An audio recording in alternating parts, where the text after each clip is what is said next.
കേന്ദ്ര സർക്കാരിന്റെ ഭാരത് റൈസിന് ബദലായി സംസ്ഥാന സർക്കാർ വിപണിയിലേക്ക് എത്തിക്കുന്ന ശബരി കെ റൈസ് മാവേലി സ്റ്റോറുകളിലെത്താൻ വൈകും. നാളെ മുതൽ സൂപ്പർമാർക്കറ്റുകളിൽ മാത്രമേ അരി വിതരണം ആരംഭിക്കുകയുള്ളൂ എന്നാണ് വിവരം. നാളെ മുതൽ സംസ്ഥാന സർക്കാരിന്റെ ശബരി കെ റൈസ് സപ്ലൈകോയുടെ എല്ലാ ഔട്ട്ലെറ്റുകളിൽ ലഭ്യമാകുമെന്നായിരുന്നു ആഴ്ചകൾക്ക് മുൻപേ ഭക്ഷ്യവകുപ്പ് മന്ത്രി നടത്തിയ പ്രഖ്യാപനം. എന്നാൽ എല്ലാ ഔട്ട്ലെറ്റുകളും അരി ലഭിക്കാൻ ഇനിയും കാത്തിരിക്കേണ്ടി വരും. കുറുവ, മട്ട, ജയ അരികളാണ് കെ റൈസ് എന്ന പേരിൽ വിപണിയിലെത്തുന്നത്. അരിക്കായി സപ്ലൈകോ ഓർഡർ നൽകിയിട്ടുമുണ്ട്. പക്ഷേ മുഴുവനായും എല്ലാ സ്റ്റോറുകളിൽ എത്തിയിട്ടുമില്ല.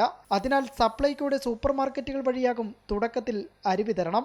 മാവേലി സ്റ്റോറുകളിൽ അരിയെത്താൻ ഇനിയും ആഴ്ചകളെടുക്കും. അരിക്കുള്ള ഓർഡർ വൈകിയതാണ് മന്ത്രി പറഞ്ഞ സമയത്ത് അരിയെത്തുന്നതിനുള്ള കാലതാമസം നേരിട്ടതിന്റെ പ്രധാന കാരണങ്ങളിലൊന്ന്. വിപണിയിൽ ഏറ്റവും ഗുണനിലവാരമുള്ള 39 രൂപ മുതൽ 41 രൂപ വരെ ലഭിക്കുന്ന അരിയാണ് ശബരി കെ റൈസ് എന്ന പേരിൽ ഭക്ഷ്യവകുപ്പ് 29ഉം 30 രൂപയ്ക്കും നൽകുന്നത്.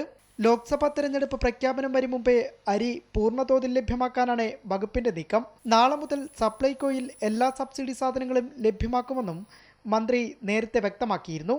അമൃത ന്യൂസ്, തിരുവനന്തപുരം.